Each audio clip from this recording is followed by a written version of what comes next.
name's Margaret O'Hara and I'm a trustee of LongCOVID Support, which is a charity registered in England and Wales that supports people with long COVID. I've had long COVID myself since March 2020, and I've been working with a number of investigators who are doing research on long COVID. And what we're doing today is talking to Tim Nicholson, who is leading on a study called PC-COS, which stands for Post-COVID Core Outcome Set. And the purpose of the video is just to explain a little bit about it and to introduce the idea, because at the moment we're asking people with long COVID to get involved in the study and to rate some ways of measuring long COVID for future research. So Tim, could I just ask you to introduce yourself? Thanks, Margaret, and thanks for the opportunity to explain a bit more about this study. So I'm a neuropsychiatrist at King's College London, and I run one of the long COVID clinics at King's College Hospital in South East London for the last year and a half. I've also got a background in outcome measure research and have been doing research into COVID, both acute COVID, neurological and brain effects, as well as long COVID research in other areas.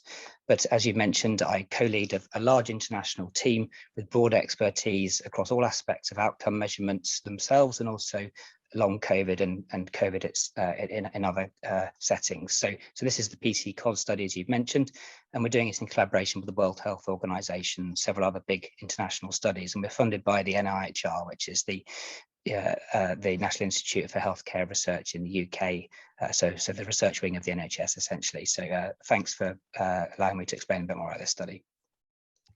And just to say that even though it's funded by the NIHR in the UK, it has international reach, and it's expected to have international reach with the involvement of WHO and other large organizations. So could you explain a little bit about it, because people might not understand what is a core outcome set? Yes, thanks. So it's actually, in some ways, it's quite a simple thing, but it's a very critical thing for how we develop evidence about treatments and about how to measure a particular disorder. So left to their own devices, lots of researchers come up with different ways of measuring things, different things to measure, in fact, especially in something as complicated as long COVID, with lots of different features. So this is really a way of getting everybody to agree, of all stakeholders, so whether it's patients, carers, researchers and clinicians and funders even sometimes, to sort of really agree on what's the minimum set of things we should measure in long COVID. And it's expected that people might measure more than that if it's particularly relevant to them, but it's really defining this minimum set of things, and that allows us to accelerate the development of treatments and evidence, because we can compare and collate data much more efficiently.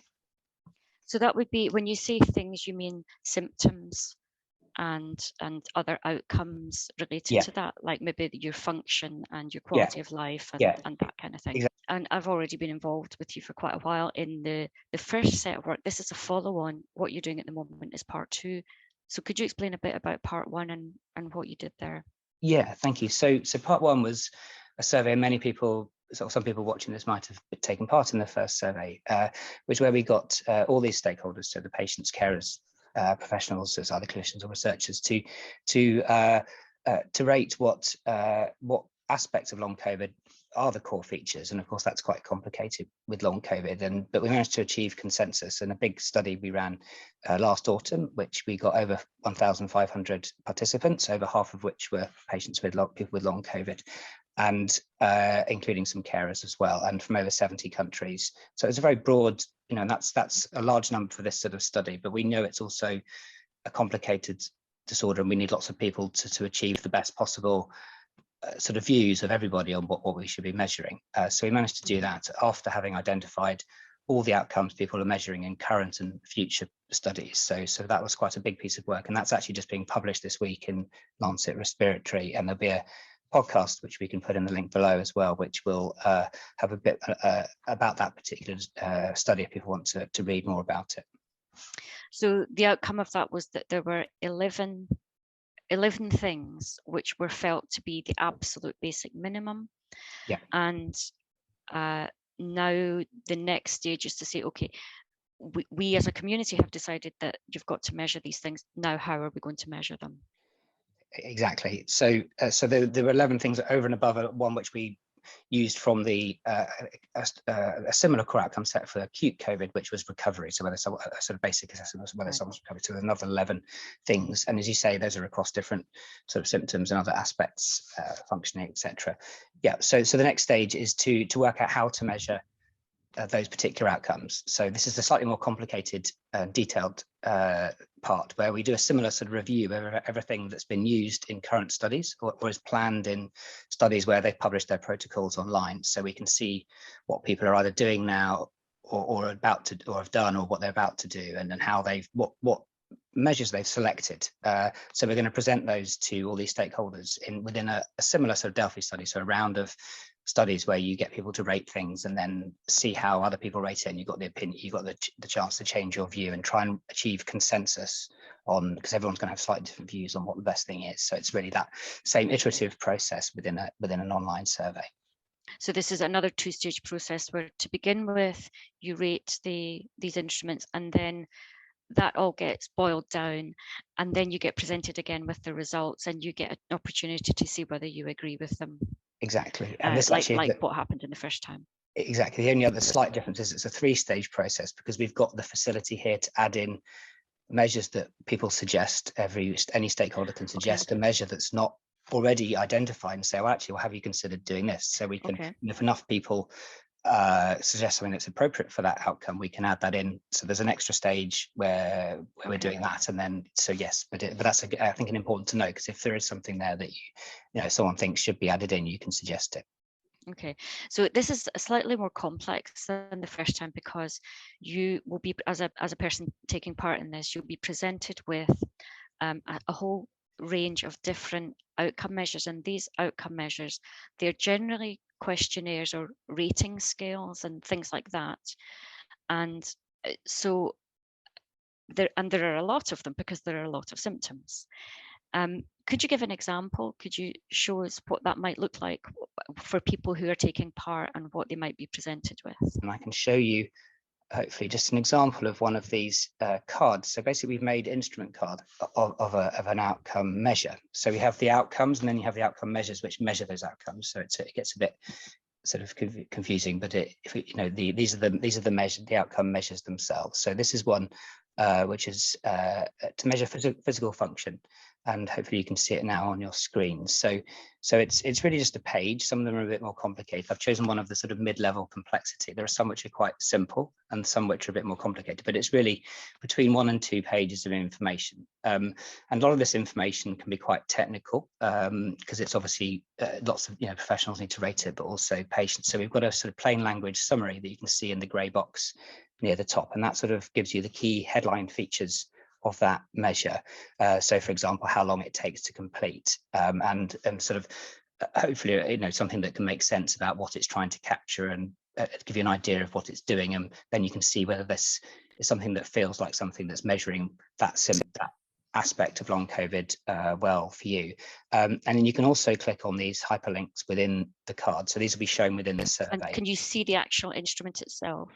Yeah. Yes. So it should be coming up now, hopefully on your screen. So this is the example of this survey. So it's about physical function. This one's quite a simple one. Some are more detailed, but there's a big range. And also some of the instruments cards you'll be shown are for something that measures one outcome. Some measures cover multiple outcomes, and some are COVID specific, because people are starting to develop COVID-19 or long COVID specific outcome measures. So there's a range of complexity, but this is one that's sort of moderately complicated. And the other thing, sorry, I should point out, is that there's a glossary. So if there's any terms that are unfamiliar to people, they can click on those and try and to get to grips with anything that's sort of if it's a phrase or a word within these cards that doesn't not immediately obvious. So I think that was the main things, just to show what people have to do within the survey itself.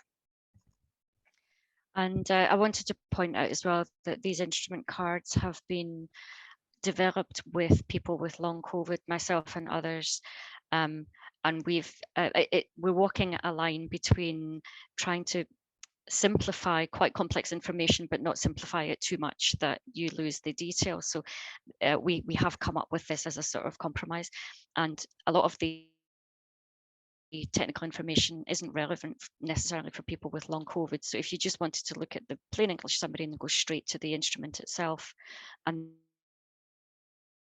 then point on the card. And also, it's true that they are randomized, so not everybody needs to do everything. That's correct, because we firstly, we've got just over 50 of these measures we need to show to people all across these 11 outcomes, and some of them are quite complicated, some of them are quite relatively simple, so they're randomized, so that if people don't manage to finish the whole thing, we still get if everybody does, they'll all be shown different ones first, so even if you get through a bit, that's super helpful. We're also fully aware that obviously energy levels, fatigue, and brain fog and cognitive issues are a sort of major issue in long COVID. So we'd expect this sort of to be the case. But so really just doing what you can is incredibly valuable. And as you've mentioned, to not feel that if there's bits within that more complex detail that you need to get into that, and it's really just do what you can. That's what's required. Also, if you don't feel that this is an aspect of long COVID you have, or you feel is something you can comment on, you can just say unable to rate this particular measure, and you can skip on to the next one. So I think that's also important to get across. Yeah, thanks. And could you say a little bit then about how these have been selected? So you've mentioned there's about 50 different instruments. How have these been selected out of all the instruments that are out there? Yeah, so this is using the sort of standard ideal methodology, which tries to be as objective as it can be. And we go through, again, similarly to what we did with identifying the outcomes that we are measuring within this, we identify all the measures that are currently being used or planned to being used within long COVID studies. So it's really a sort of rigorous, systematic approach to developing stuff. But again, as we've mentioned, we expect that people might be aware of or suggest other things that they can put forward. So that's why we have this other further step. So it's really a sort of it's a sort of hypothesis-free zone. We're really taking what's been used and just putting it in there for everyone to rate. And people with long COVID will continue to be involved throughout the study as they have been since the beginning. So I know that people from Long COVID SOS, Body Politic, Long COVID Support, and other organisations have already been working with you on this, and they are very aware of lots of the new instruments that are coming up. So I'm sure that capacity to suggest things will be really welcome and really useful. I think just also point out that even though this will be what people use for a while, we particularly for a new condition, a core outcome set is always being sort of, there's always the possibility when there's funding and resources to do it, to revisit it and update it as we learn more about the condition. So I think that's worth stating as well, that it's not going to be set in stone forever. This is just to get us, this is a critical phase of the first trials and things being set up, that we get something out there and we've done this with pretty much the optimal methodology, doing it as fast as we can, because we know there's such an urgent need to develop treatments for this condition.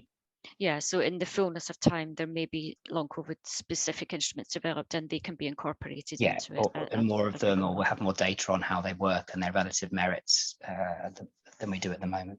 Yeah, so this is just to get us to a position where we can, out of what we've got so far, we can agree what are the best things. May not be perfect, but it's the best we've got, and we proceed from there. Yeah, exactly. Okay. Well, thanks very much for that. If anyone does want to get in touch, then I would encourage you to. And for people with long COVID, it's really important that, as you say, as many people as possible do try. And so I would encourage people to take part.